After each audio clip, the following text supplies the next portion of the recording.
Hello everyone and welcome to the Make It Big podcast. Welcome to another episode. Now this one's going to be a little bit different because I've got a bit of an announcement to make. It's going to be a bit obvious from the title and the thumbnail, but some people might think this is clickbait. It's not clickbait at all. I've sold, I've exited, I've got myself out of my business. I'm no longer the managing director or the owner of my Amazon company and brands. Now, as I say, it might come as a bit of a shock to most of you because I kept this quite quiet, but it is something that we've been working on for many weeks in the background. So before I dive into this, let me just jump into a few things, because some of you would be wondering, why did I stop selling? Does this mean that you don't think there's good opportunity on Amazon anymore? Is there a main reason why you sold? What am I going to do next? All that sort of stuff. How much I sold it for and all that sort of stuff. Now, I'm going to dive into some of them or most of them in this video and just give you a good breakdown. So, without further ado, my name's Hayden. Let's dive into it. So, I started selling on Amazon in 2019, December 2019, and let me just briefly run over the story for you of what happened. So I started out with online arbitrage. Well, I was doing sort of charity shops, reselling on eBay and stuff before that, and then drop shipping before that. But properly I started in 2019, really, when I actually set up my Amazon account, got a mentor and all that sort of stuff, and started doing online arbitrage seriously, quote unquote. Seriously, I wasn't getting serious numbers, but I took it seriously. I went full time, all in when I was living at home at my mum's house and everything like that, and really went for it. So that's when I went seriously. Did a little bit of retail arbitrage and stuff like that too, but mainly I was doing arbitrage for 1.5 to 2 years. I then switched fully a few years ago into unique bundles. Shout out to Natalie, got a mentor. I was in her paid community and stuff like that, and then she mentored me one-to-one. And what I started doing was realizing that you can make a lot more profit and ROI selling a lot less units without losing the buy box and stuff like that for most of the part, and generally get less competition, direct competition, by doing unique bundles. Now, there's struggles that come with it in other areas, but generally I found it a better model than arbitrage. So I excelled that. I just went all in on that, quit arbitrage, went all in on that, and I started building up a brand. Now, that brand wasn't uniquely known, if you like, as in like most of our boxes were just normal boxes and we didn't have severe branding or anything like that. But then I started another brand, which I won't mention, but a lot of you may know it anyway, because there's a lot of store stalking going on Amazon anyway. So I built another brand, and that brand did have our branding on it. That brand was a bit more sort of like, boom, there's people actually searching for that brand. When we do PPC on our brand, we get quite a few people searching specifically for our bundles. So it became fairly valuable.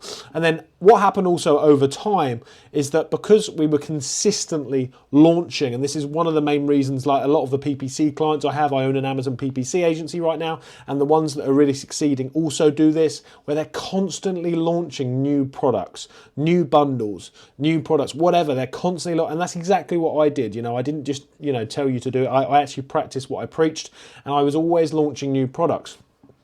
And what that meant was that over time, the compounding was just catching up. And then it got to a stage this last December where I had an enormous December. And I mean, we did just shy of, or around about, I can't remember the exact figure, about 250,000 GBP, Great British Pounds, not dollars, GBP, in 1 month in December, and our profit was absolutely sky high. I don't say that to boast, I just tell you the factual information here. Profit was sky high, okay? That becomes quite attractive for people looking to buy, because our business, as opposed to some wholesale businesses or even different bundle businesses that are just going for volume with smaller margin, our business had double the margin, really. Talking net margin. Our net margin on the year was about 17, but no, it was 17%, so I know exactly what it was. 17% net margin. Now, those of you who don't know may not have a clue about this, but those that do run a wholesale business or just a normal bundles business will know that if you look at your net margin, most of them are below 10%. So our margin was pretty much double, because most are around 7 to 8% that are in a general Amazon business. our margin was sky high. And the business became very stable.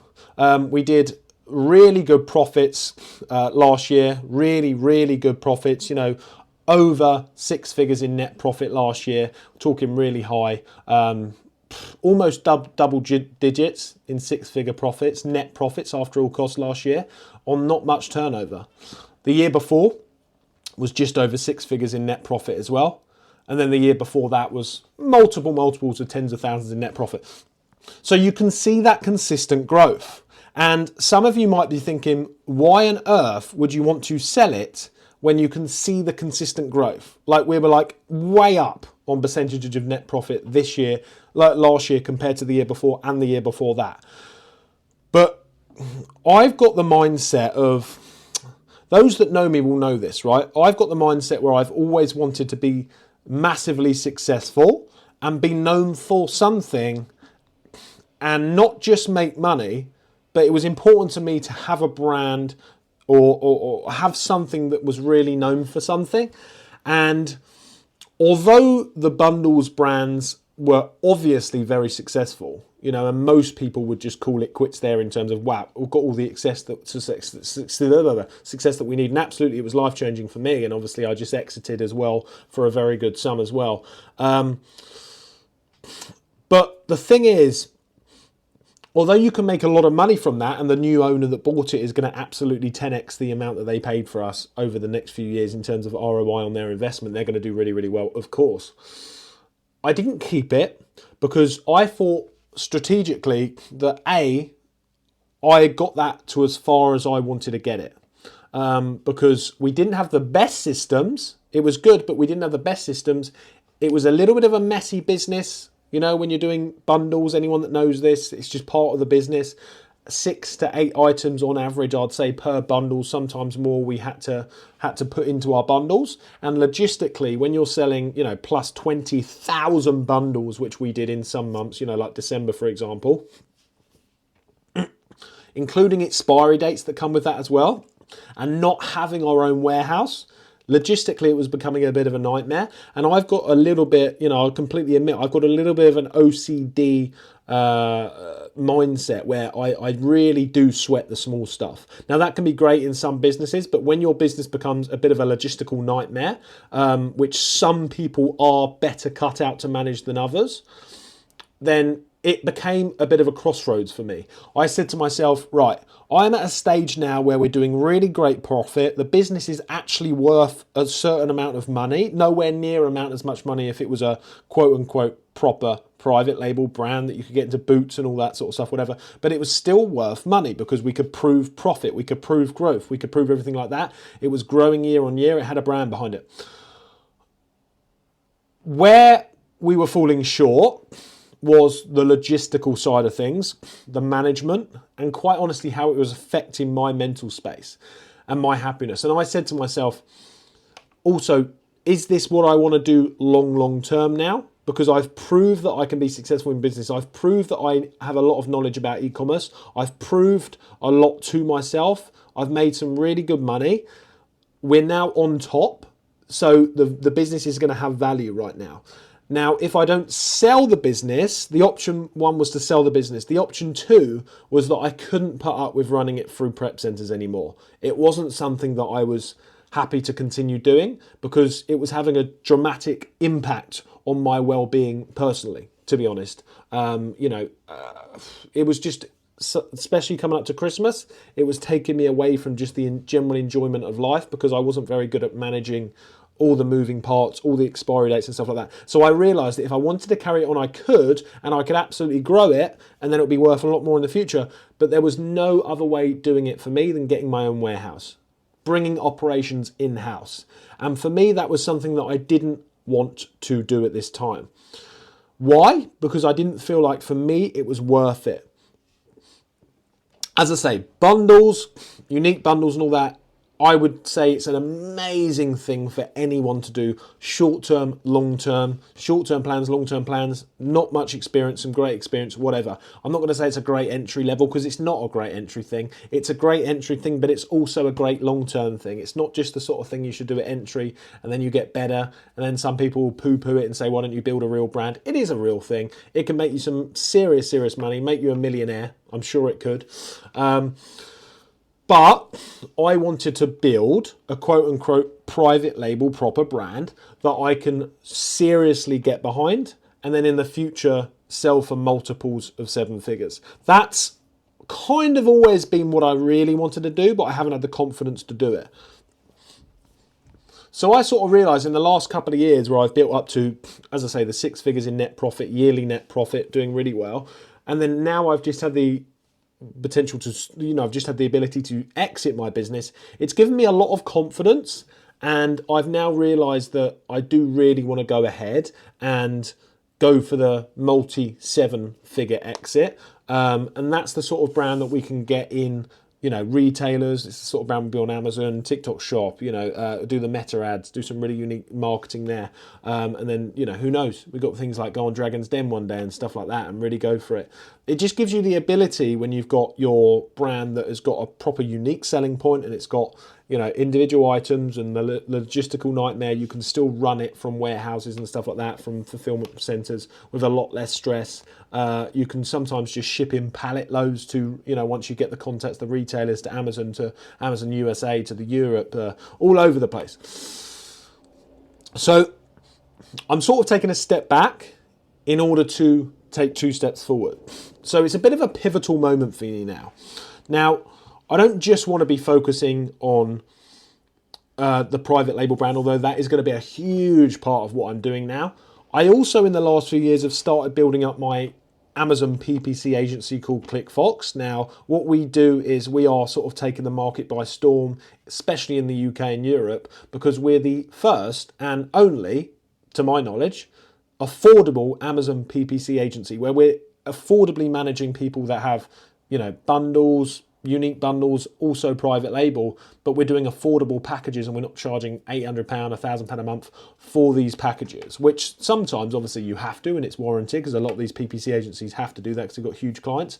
But we definitely saw there was a gap there and we started doing that. So a lot of what I've done now is started to really grind down my focus and say, right, I really want to build my Amazon PPC agency and really help grow our clients there, affordably manage their stores and get them amazing results. And we've got an amazing team now there. But I also wanted to take a step back and get my teeth into building a serious long-term brand, spend the next 5 years building a brand that can be recognized potentially globally, and then exit for a multiple 7-figure sum. Now that's my goal. Do I believe I do it? Yes, I do. I strongly believe that I will be able to do that, and I strongly believe in a few years' time I'll be coming back on here and saying that we exited for a multiple 7-figure sum, and obviously still, be running my PPC agency as well. I just felt like I needed to strip back, reassess, go a bit slower towards my long-term goals, because I'd been running that current business for around 7 years now. And as I say, 7 years ago, I was a different person. 7 years ago, I was living at my mum's in her room. 7 years ago, intellectually, I wasn't where I am now. 7 years ago, I didn't have the business experience I have now. 7 years ago, I didn't have the self-awareness I've got now. I felt like I just had to get rid of that old business to start a clean slate and then almost, is it not reinvent myself, but really go for it with the new businesses of the person that I am today, which is my PPC agency and then the new brand, which has uncapped limits because of the experience, the knowledge, the resources that I've now got to put into that. So I think sometimes it's good to cut the old slate clean and really go in for it with a new one. And that's exactly what I did. The amount that I sold it for was something that I'm not going to be disclosing specifically, but all I can say is that it was, in all of the finances that I was able to extract from the business, in terms of the amount that we've made in it and everything like that, and the fee from the person that bought it, the company that bought it. Yeah, it was a multiple six-figure sum. But I'll leave it at that. I won't be allowed to say exactly how much we sold it for. Unfortunately, it wasn't millions, but it was a really good sum. And it's given me the ability now to take a step back and really focus on the next steps of my sort of business journey. So there we go. That's another episode of the podcast, the YouTube channel there. Please, guys, make sure you follow the journey. I'm going to be updating on my new brand that I'm building, the agency that I'm building, and everything like that, and the awesome guests we're getting on this show. I'll be updating you on that very, very soon, consistently putting out content every single week on that sort of stuff. So make sure you subscribe, make sure you follow if you're on Spotify or anything like that, or the podcast sites, and I'll see you in the next episode. See you soon.